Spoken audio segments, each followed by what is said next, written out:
My name is Lily Jensen, and I'm here to talk about Hurricane Matthew and the flooding in Roanoke Rapids.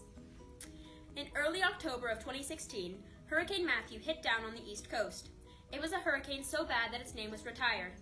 Matthew was an Atlantic hurricane, unlike most Atlantic hurricanes that form from tropical waves moving westward from the African coast. Matthew formed due to a particularly strong wave and became a tropical storm as it approached the Windward Islands.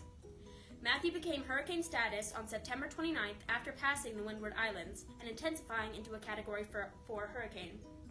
Matthew was unlike other Atlantic hurricanes in that it did not move westward towards the Gulf of Mexico, and instead abruptly moved north due to weak steering currents. Once Matthew reached North Carolina, it had enough rain to flood parts of Roanoke Rapids. Only minor damage occurred in Roanoke Rapids compared to other cities in North Carolina, but people were still told to evacuate.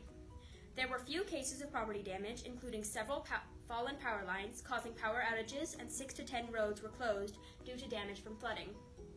Over 20 deaths were reported in North Carolina, while only minor injuries occurred in Roanoke Rapids. However, it was a major flood state for over 3 days, with some floodwaters rising to over 26 feet. The sanitary district reported 9 wastewater spills totaling an estimated 140,220 gallons, which began Saturday and ended Sunday.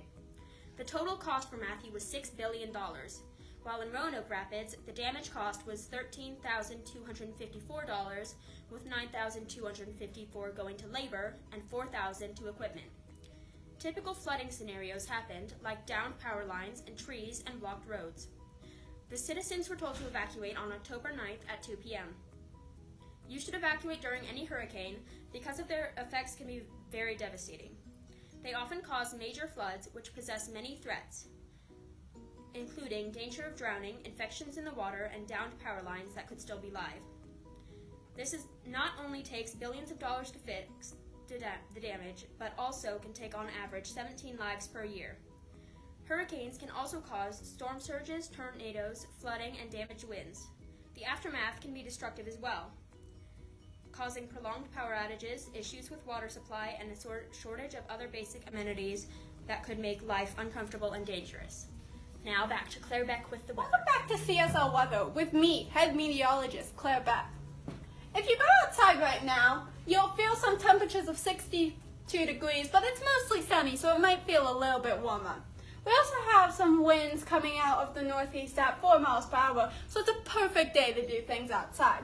We have some pressure in the atmosphere at 29.7 and a dew point of 58 degrees.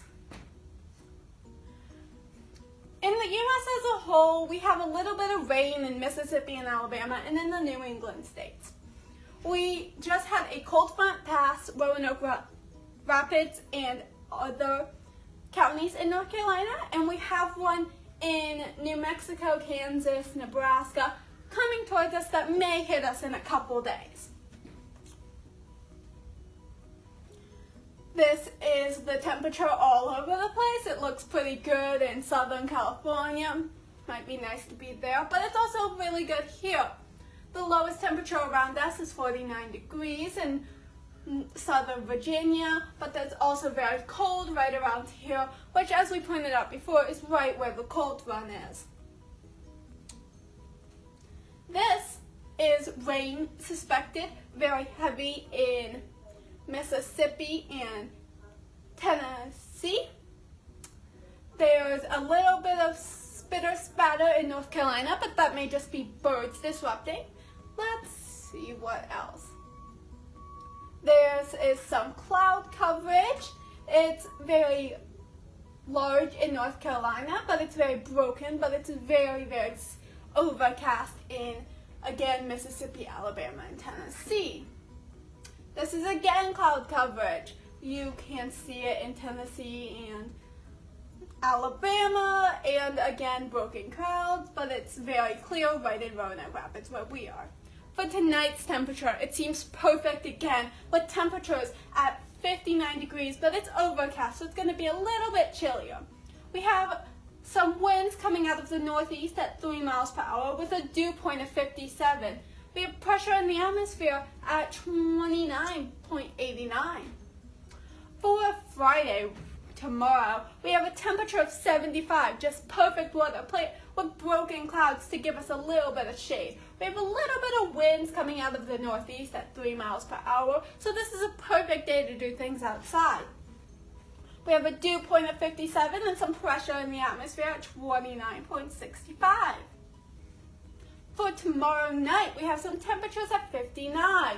It's a very overcast night, so it may be a little bit chilly, but we have some winds coming out of the northeast again at 3 miles per hour, with the dew point at 57 degrees and the pressure at 29.89. For our 5-day weather forecast, for Thursday, which is today, we have overcast skies with 73 and 58. Of course, this is for the evening. For tomorrow, we have, again, overcasted a little bit with high of 74 and a low of 59. For Saturday, we have a high of 76 and a low of 49, with it being a little bit partly cloudy. This will be the perfect day to do things too. We're having some good weather here in Roanoke Rapids. Sunday, we have a high of 63 and a low of 43, but it's full-on sun. On Monday, we have a high of 63 and a low of 47, again full-on sun. So what are we seeing here? That there will be very few rain coming toward our way, and if it does rain, it will be tomorrow or later this afternoon. Thank you. Again, I'm Claire Beck with weather. Ain't no sunshine on. So let's see what's going on. Let's see. It's not a war when she's away.